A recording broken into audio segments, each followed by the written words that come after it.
got the voice that's mean, asking those questions that you never seen. He's got that fire, burning bright and clean. Andrew Keene making waves, break the routine on the Keen on show. He brings the heat, asking the minds, digging deep till they bleed. No sugar-coated truths, no lies to deceive. Andrew Keene, the master of the interview beat. He's got the knowledge, he's got the flair, challenging ideas with a fearless stare. With every question, he's uncovering what's there. Andrew Keene, a truth seeker, he's aware. Hello, everybody. Long-time viewers, listeners to the show know I'm a very big fan of the movies of Alfred Hitchcock, and one of my favorite of all the Hitchcock movies is North by Northwest. I love it for its American quality, and particularly its visual quality. Really remarkable film. It begins in New York with some incredible images of the modernity of America. Then it shifts to Kansas, to the famous images of crop duster aircrafts and a near-death experience, and of course ends, perhaps most famously of all, visually at least, on Mount Rushmore. And so I was particularly intrigued to hear of a new book, a biography of Mount Rushmore, appropriately enough called A Biography of a Mountain, by my guest today, Matthew Davis, who is joining us from Washington, D.C. Matt, congratulations on the new book. It's getting a lot of coverage. Are you a Hitchcock fan? Did you see? I assume you've seen North by Northwest. I have, yes. I am a Hitchcock fan, and that movie is great. I was able to rewatch it a couple times for the book and wrote about it in the book as well. So I think it's an important part of the Rushmore story. It's the visual quality, obviously. What is it about Mount Rushmore that drove you to write this biography? You write about the summer of 2020 being existential to many Americans. How did that summer trigger you to do this book on Rushmore? Well, it was both personal and also, political and cultural and historical. I mean, my second son was born on June 3rd, 2020, and we could not get to the hospital for delivery in terms of a direct route there because of the streets that were blocked off in Washington, D.C. There's a lot of protests, obviously, because of the death of George Floyd, Black Lives Matter movement. There was a lot of reconsideration of the historical narratives of the United States and how those narratives sometimes find themselves in memorials and monuments. And on July 3rd, 2020, Donald Trump, who was president, of course, gave a speech at Mount Rushmore. And, he was there to celebrate Independence Day. There were fireworks at Mount Rushmore for the first time in over a decade. But he also gave this speech that was, kind of a response to all the tumult that was happening that summer. And he sort of gave a narrow vision of American history and the memorials and monuments that are created to memorialize it. And so I began to wonder why he gave that kind of speech there at Mount Rushmore, as opposed to another location, as opposed to the White House, for example. And so I did a little bit of a cursory research dive into Mount Rushmore, sort of why it's in the Black Hills, who sculpted it, what its original inception was, and just became, really fascinated by its story, and came to sort of think a little bit about how the memorial, how Mount Rushmore really does sort of reflect so many of these grand American myths that we have, whether it's our, westward push in search of our manifest destiny, or our very fraught relationships with Native communities, or our search for gold, these big, grandiose, ambitious projects that we try to do, or these really, really important words like liberty or democracy, freedom, that are so present in American culture, that also are very present at Mount Rushmore. And so, when I began to sort of really focus in on the memorial, I came to see that it really was a window to write about a lot of fascinating topics, and not just American history, but in the American contemporary debate. Yeah, and I obviously want to talk about the politics, which is the core in many ways of the book. But could we agree, Matthew, whether you're on the right or the left, the But one of the important narratives of Rushmore is that it actually got built. I'm Yes. talking to you, as you know, from San Francisco. The Golden Gate Bridge is one of the great symbols of early 20th century American life. Can we place Mount Rushmore as a thing that, for better or worse, and depending how you look at it, I guess, from left or right, you come up with different answers. But it was a remarkable, or is a remarkable achievement to sculpt these images of the four presidents onto the face of a mountain. Yeah, I agree, and that's why I sort of put it up there with these really big, grand, ambitious engineering projects or creative projects that Americans are known for, whether it's the Golden Gate Bridge or the Hoover Dam or the Brooklyn Bridge. I mean, Mount Rushmore definitely fits into that category. I mean, it was and remains, a massive achievement of engineering, and also of faith. I mean, because the sculptor Gunther Borglum, who I'm sure we'll talk about in a little bit, I mean, he did not really. I mean, today, if you were going to do something like Mount Rushmore, you'd do a bunch of laser scans, and you'd have environmental reports and technology and all this stuff. He didn't really have any of that. He had no idea what he was going to find as he blew up parts of the mountain and what he was going to be able to carve at the end of the day. So the fact that he did have this vision for what he wanted, the fact that it did actually get built, and the fact that it still stands to this day is, I agree, a pretty remarkable thing. So tell us about this guy. I have to admit, before doing this show, I'd never heard of Gutzon Borglum, and he's not, or Gutzon Borglum has an unusual name. He's not famous in an American sort of pantheonic way as other builders are. Why? I wonder. Tell us about him, his background, and how he got involved in this project. Yeah, he's a really fascinating character. I mean, so he was born in what is now Idaho. His parents, interestingly, were immigrants from Denmark who were also Mormon. And so he was born into his father married two sisters. And Borglum was the son of the younger sister. And as the family moved further east for work, their polygamy and their Mormonism became more problematic. And at a certain point in young Gutzon Borglum's life, their arrangement was no longer legal, nor was it tenable. And so his birth mom was forced to leave the family at a very tender age when Gutzon was about 4 or 5 years old, and never saw her again. And so he was raised mostly in the middle American West, sort of self-taught as an artist, got to Los Angeles in the 1880s and trained more formally as an artist, achieved some success, eventually was encouraged to go to Europe and study and learn there. So he did so, spent about a decade off and on in Europe. And that was a transformative experience for him because of his appreciation and relationship with the French sculptor Auguste Rodin. He was never really a formal student of Rodin's, but he admired his artistic genius and his iconoclasm a great deal, and sort of saw in Rodin a model of who he wanted to be. And so, he had left for Europe more as a painter, but came back from Europe more as a sculptor, and sort of devoted the rest of his life to doing sculpture. And initially, as that time period in the United States is interesting because there's a lot of monumental sculpture that's going on. That's how a lot of artists made a living. And that's how Gunther began to make a living as well. And, his brother was also a sculptor, a man named Solon Borglum. And many believe that Solon was actually the better artist of the two. But Borglum's sort of involvement in these massive monuments that were built out of mountains as opposed to out of material really began with Stone Mountain, the Confederate memorial just outside of Atlanta, Georgia. In the summer of 1915, he was asked to go to Atlanta to check out this mountain and consider whether a portrait of Robert E. Lee could be carved into Stone Mountain. And Borglum thought that this idea was great, but really too limiting, and wanted to expand on the idea. And he was hired. He became the original sculptor of the Stone Mountain Confederate Memorial. And just months after he was down there, the Ku Klux Klan was reborn on Stone Mountain. And so from that moment on, the KKK and the Stone Mountain Memorial Project were very who closely paid, intertwined. Matt, who paid for the Stone Mountain project? Was it a state sponsored initiative?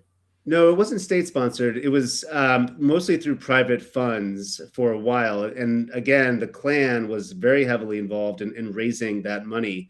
But what actually caused Borglum to be fired from Stone Mountain had to do with there was a plan to have the US Treasury actually print out a coin that would support the Stone Mountain Memorial. And I mean, think about the time period. This is the 1920s at this point, so 1924, 1925, and the U.S. Treasury is it's just decades after the Civil War, and the U.S. Treasury is going to be printing a coin for the Confederacy to have a memorial to honor it. And what happened was there was a dispute over how to use that money. The Stone Mountain Memorial Association, which was largely made up of Klan members, wanted to use that money to fund itself and not so much do these grandiose projects or artistic schemes that Borglum wanted to do. And Borglum did not want to use the money in that way. And so he put up a stink. The Memorial Association fired him. So he didn't have so coming back to Borglum and the Robert E. Lee image, he didn't have any problem carving the image of Lee onto an Atlanta mountain. He was just more concerned with the politics of the project.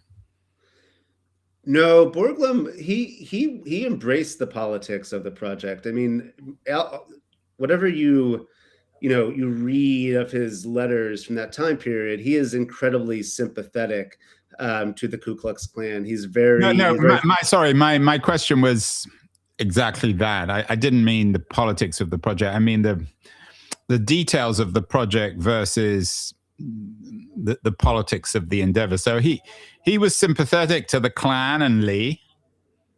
He was very sympathetic to the Klan. He was very friendly with its leadership. He introduced its leadership to national leaders like presidents and senators, and he was someone who adhered to many of their beliefs. He was a nativist. He was virulently anti-immigrant. He was anti-Semitic. All important parts of Klan ideology, if you will, back in the 1920s. And also, we've done some shows on the Klan, Matt.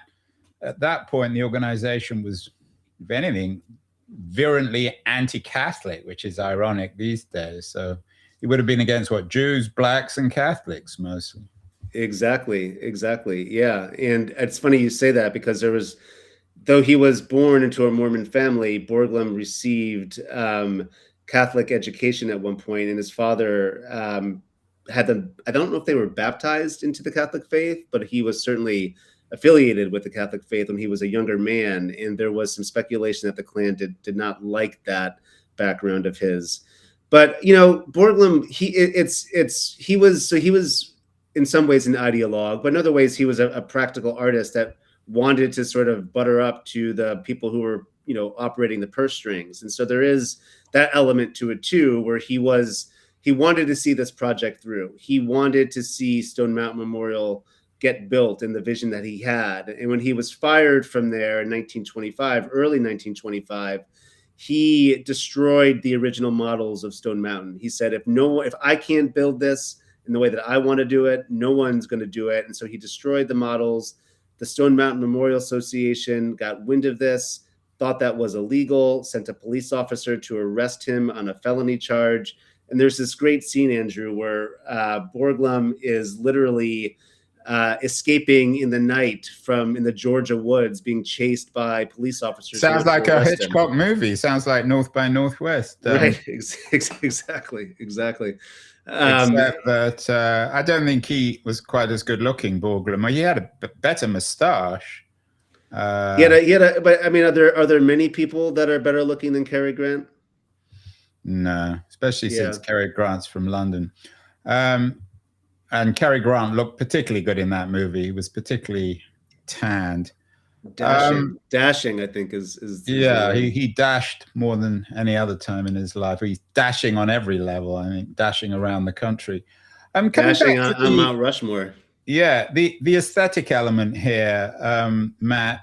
The idea, did Borglum and the ideas he brought back from Europe in terms of carving his images literally into nature, did he think of America as literally and metaphorically, of course, as a kind of canvas? That's a great question. He saw America. I mean, if you think of canvas as like a blank canvas, we often associate with sort of this unfettered possibility. And from that standpoint, yes, I mean, he was a big advocate of trying to create a kind of American art that was not related to what was going on in Europe. And so from that standpoint, Rushmore and Stone Mountain represented this other way of approaching monumental art. And I think there are not many examples of works of art that are actually carved into nature in the way that Rushmore or that Stone Mountain are. And so clearly he had this idea that he wanted to explore with regards to sculpture, with regards to Monumental. And he was also very political. I mean, he was a political animal, and he wanted both at Stone Mountain and in Mount Rushmore. He wanted both, but especially Rushmore, to reflect what he thought was the apotheosis of Western civilization, which was the American political system. So how did he get, I mean, I assume he got the train from Atlanta to Dakota, but how did he get from one project to the other? One sounds not very, well, one wasn't successful. He got chased by the police. How did he actually end up doing the Rushmore project? Did someone come to him, or did he sell it? No, he was. So this is my favorite part of the Rushmore story, because the idea for Mount Rushmore doesn't originate with Borglum. It doesn't originate with the federal government. It originates from sort of a dusty state historian in South Dakota named Don Robinson, who was in many ways a Renaissance man. But in the 1920s, he was deeply concerned with the state of South Dakota's economy. The economy had tanked following World War I, when commodities prices really decreased. And so Don Robinson was looking for a way to diversify the economy. And he came upon an idea to build sculptures into the Black Hills of South Dakota to attract car tourists that were then driving around the region. And his initial idea was to carve figures that were representative of the American West. So we're talking about Red Cloud, Sacagawea, Lewis and Clark, Custer. And he first asked this one Chicago-based artist named Laredo Taft to do the project. But when Taft declined, he began to look for other artists, and he knew of Borglum's work at Stone Mountain. And so he asked Borglum if he'd be willing to do it. And at that time, Borglum was still working at Stone Mountain. This is 1924. And Borglum was fired in 1925, in February 1925. And literally 6 months later, he's on top of Mount Rushmore, dedicating the memorial for the first time. And so in many ways, Rushmore kind of offered salvation for Borglum, because it offered him another opportunity to do something as grandiose that he had tried to do at Stone Mountain. So he was invited to go there. He was asked to do it. He signed on to it. But as soon as he signed on to it, he sort of changed Robinson's idea that was much more economic centric. And Rushmore is very economic centric today. It's an important part to Western South Dakota's economy. But Borglum decided to make it more political. And he wanted to reflect this idea of American empire, American exceptionalism, through the faces of these four presidents specifically. And he landed on these four faces pretty soon after he took over the project. And he never really deviated from them. There was oftentimes debate to whether one or another person should be included. But for Borglum, these were the four, and these are the four obviously. But were they the ones who originally planned? I mean, was there a lot of debate about who should be up there, either in Dakota itself or nationally? When Borglum began the project, it was... And you might remind everyone, Matt, who's up there. Not everybody even knows. Yeah, so it's George Washington, Thomas Jefferson, Abraham Lincoln, and Theodore Roosevelt. And obviously from left to right, it's Washington, Jefferson, Roosevelt, and Lincoln. And Roosevelt has a wonderful mustache. I mean, presumably if it had been done 10 years later, his cousin would have got up there too, although one wonders, I guess, given Borglum's politics. Yeah, well, Theodore Roosevelt was also a close friend of Borglum's. So that was another added bonus to including his friend Teddy on there. But yeah, no, he was very early on decided those four presidents should be on there. And like I said, I mean, people lobbied for other people to be included. Some wanted Calvin Coolidge, some wanted Woodrow Wilson. The 1930s, there was a huge push to have Susan B. Anthony be on there, and Borglum entertained Susan B. Anthony being on there because, somewhat cynically, in my opinion, he thought that would endear him to Eleanor Roosevelt, of course, who was the first lady at the time. But he never seriously considered putting anyone else on there. He had his four, and he wanted to stick with them. Would it be fair to argue that, I mean, of all the four, I mean, they're all, I guess, in their own way. I mean, Lincoln has to be up there, I guess. But Teddy Roosevelt, not everybody loves him, but he needs to be up there because he was the champion of the American landscape, in particular of landscapes like this. So having Teddy Roosevelt up there perhaps is slightly less controversial than perhaps Jefferson, given his slave-owning past, or is that unfair?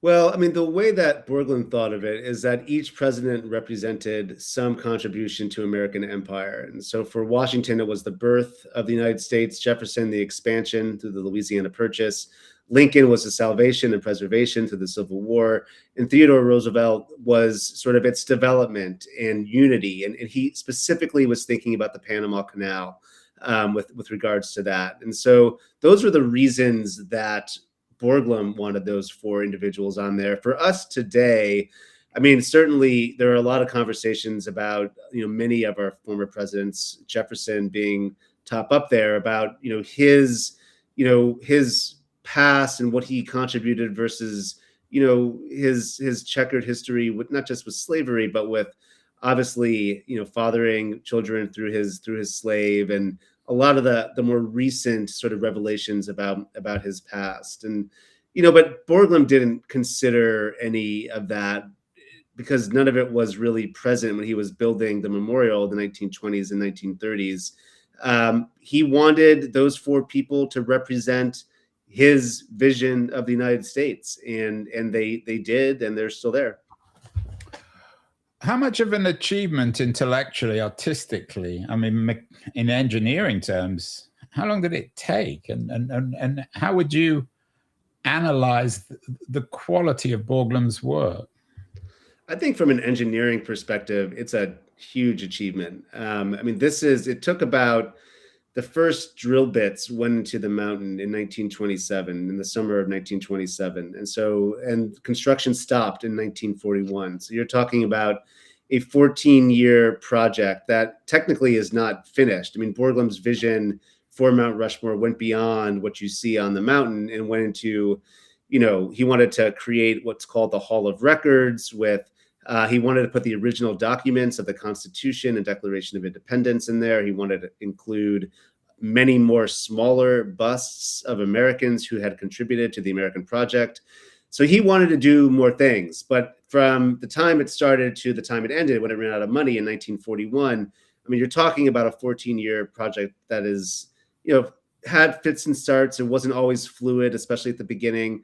But as soon as the federal government got involved, it was pretty consistently every summer before, it got really cold in South Dakota, construction was going on. And, you compare it, we were comparing it just a moment ago to like the Hoover Dam, for example, which, had many people die in the building of the Hoover Dam. No one died in the construction of Mount Rushmore, even though many people were dangling hundreds of feet above the ground in these small chairs, holding very heavy equipment to carve and to blast off different parts of the mountain. And so, Borglum used what's called the classical pointing method to transfer his models, his smaller models he made of Rushmore, onto the mountain itself. And it's sort of a way of sculpting bigger projects that were used in antiquity. And so Borglum transferred those ideas to Mount Rushmore. And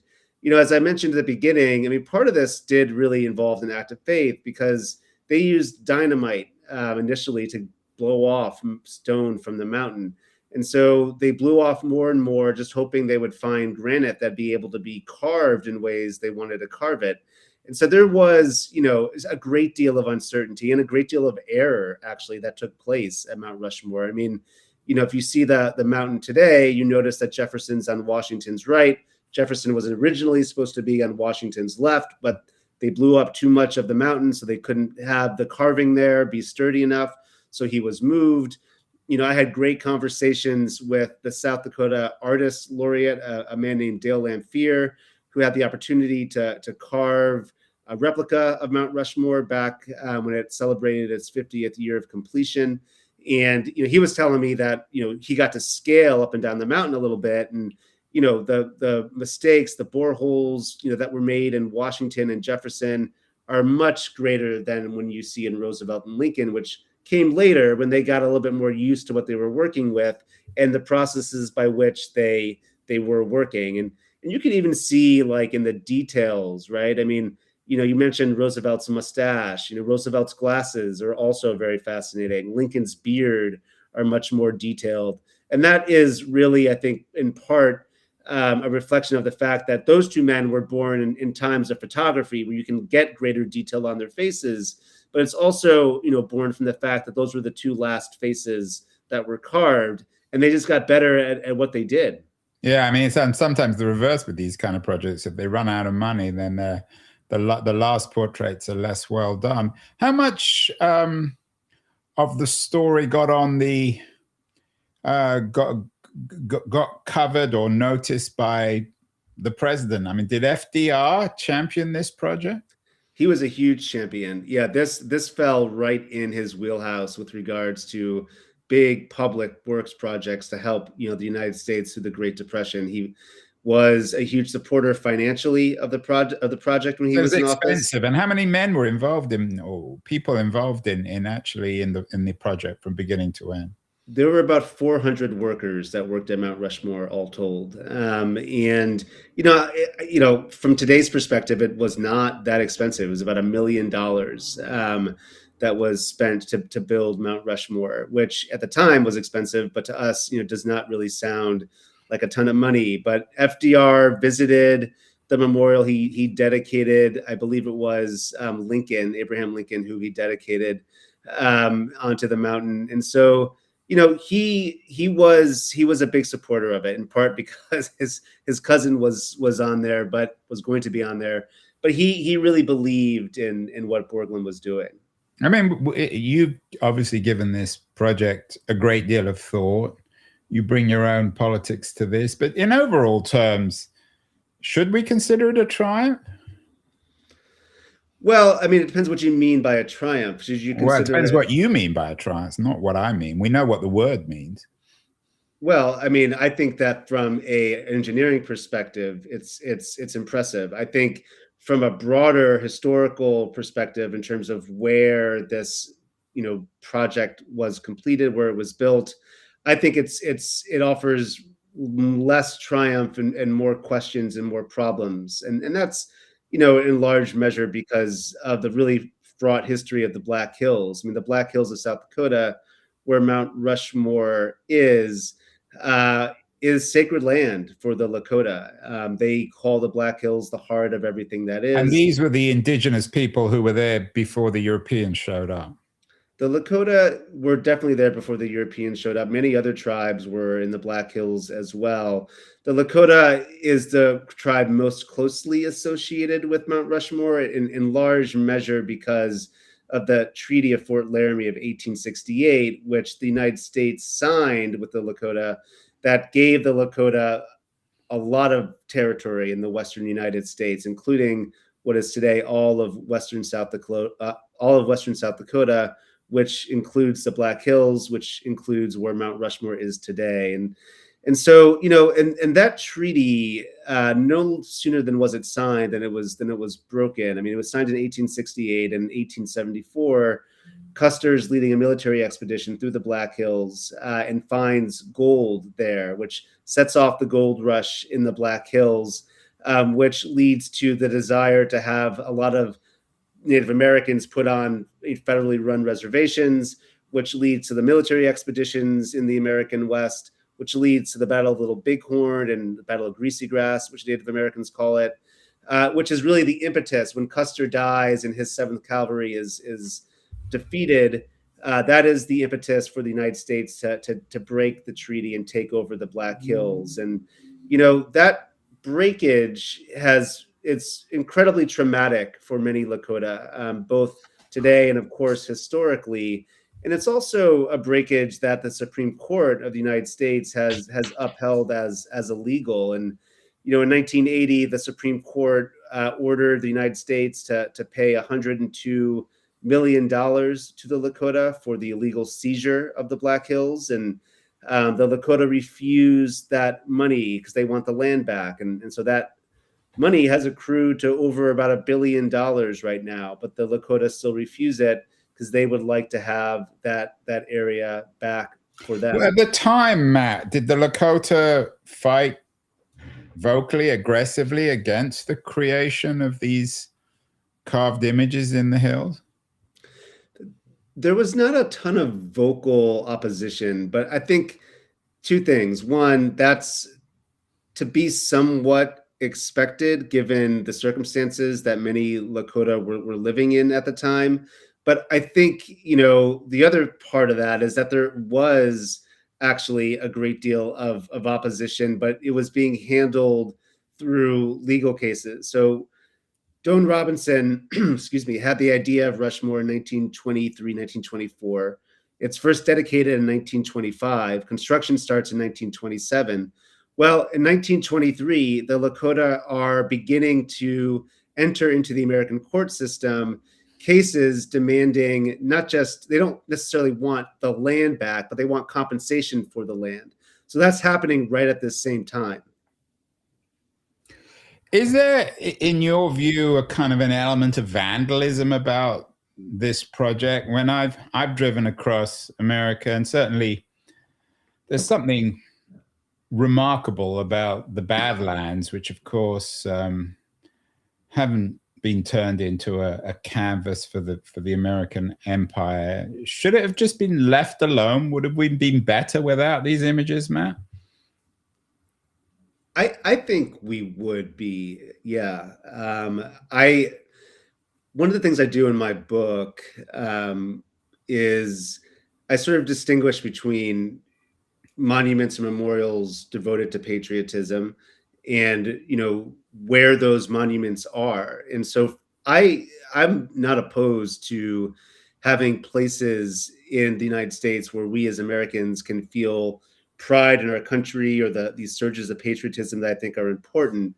I don't know if they should be in the Black Hills of South Dakota, carved literally into the faces of mountains that are sacred for the Lakota, a people that, have very much suffered at the hands of the United States. And that's why so many, and the Lakota and Native Americans are not monolithic. There's a lot of different opinions within all these communities, but that's why many people, view Mount Rushmore as a piece of vandalism, or as sort of representation of genocide or white supremacy or manifest destiny in ways. Is that taking it a bit far though? I mean, even our friend Borglum, he wasn't the nicest of guys, but he wasn't genocidal, was he?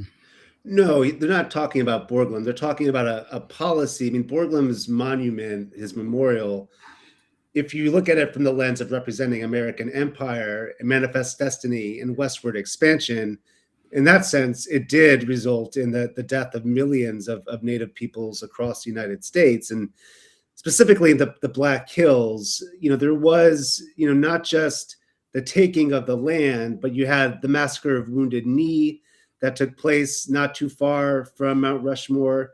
You had, the other theft of land on reservations from Native Americans by Americans. You had Native American children being put in residential boarding schools. All of that's happening under the shadow of Mount Rushmore. And so I think, that's why many people get upset that it's Yeah, I there. mean, I'm not a MAGA person, Matt, as you can probably imagine. But if we had a MAGA person on the show, they might say, well, this was a remarkable achievement of America in the 1920s and 1930s. And warts and all, the idea that it's somehow genocidal because it was built on the grounds of the native people is tendentious, to put it mildly. I mean, it can. I mean, one doesn't have to be even a MAGA person to be slightly skeptical of the association of Mount Rushmore with genocide. Well, those are not my thoughts necessarily, Andrew. I'm giving you the perspective. Well, what do you people. think? What I think is that Mount Rushmore, I don't think it's going to go anywhere. I don't think it's going to be blown off the mountain. I don't think that's for sure. Yeah, especially in Trump's America, it's unimaginable. Right. And I don't think the land's going to be given back to the Lakota. I think Mount Rushmore actually has a really great opportunity to tell a very complicated story about the Black Hills and about how the memorial came there, about who the sculptor was. Well, that's what all these books done, right? That's the whole point of a biography of a mountain. That is the whole point of it in many ways. I mean, I think what you've seen at Mount Rushmore over the past 20, 25 years is a beginning evolution to sort of tell a broader story of the Black Hills of South Dakota and how Mount Rushmore came to be there, how the memorial came to be there. And I think that's a story that could be expanded even further than what is there now. And that's something that I think would be important to tell. I mean, you know, these sort of ideas are ones that the first Native American superintendent of Mount Rushmore, a man named Gerard Baker, who started working there in 2004, these were ideas that he had, and he was the person largely responsible for expanding the stories at Rushmore. And I think, you know, if you can sort of if a visitor could go there, admire the feat of engineering that Gunnison Borglum achieved, admire sort of the story behind how the memorial came to be, even admire to a degree, you know, what these four presidents achieved, all within the context of understanding that how the memorial came to be there, how the Black Hills changed hands from Lakota land to American land, is a very sad story that should make people upset and should make people think. So I think if you can do all that in a space, I think that makes us richer and better as Americans. Finally, what about the environmental story? There's a great deal of conservational debate about this project, and even the current the current fauna and flora of the monument. What should or what does it tell us about the American land in 2020s, particularly in the context, of course, of the MAGA or Trump's rejection, even the idea of national parks, in a sense? Yeah, well, I mean, the Black Hills are a beautiful area. They are home, as you said, to all kinds of flora and fauna. I think from an environmental perspective, I mean, one of the things that is a big debate at Mount Rushmore today is fireworks. Fireworks were, you know, used for many summers to celebrate the 4th of July. But what people soon learned is that the environmental degradation around Mount Rushmore was pretty significant, not just in terms of toxins getting into drinking water at Rushmore, but also, you know, these carcasses of fireworks that are littered around the Black Hills. So in one sense, you know, Rushmore stopped those fireworks, and that's an act of conservation. The Trump administration wants to bring those back potentially. I think there's also, as you said, the larger idea of what purpose a national park serves. There's been a lot made of Trump's executive order in March, sort of limiting the kind of information that is at national parks that, in his words, disparage Americans. So what does that mean exactly? What stories are told at national parks? And then the broader idea of conservation for Mount Rushmore in particular, I mean, you know, there is a great deal of upkeep that needs to happen at the memorial. I mean, it's exposed to the weather in ways that other memorials are not potentially, and so there's moisture issues, cracks issues. There's unstable parts of the memorial, of the monument. How do those get addressed? I don't know where that factors into Trump's vision of national parks, but I think one of the things that was obviously the launching off point for my book, and one of the things that's still important today, is that question. I mean, what stories are we telling at these national spaces? And is there a way that you can tell a complicated story, or is there something that's just not going to be allowed anymore in this current administration? And finally, is the Pantheon shut, Matt? I mean, you could argue maybe Obama should be up there. If one day there'll be a female president, that she should be up there. FDR, maybe take Jefferson down, or is this done now? Do we just have these 4 images on Rushmore that will never change?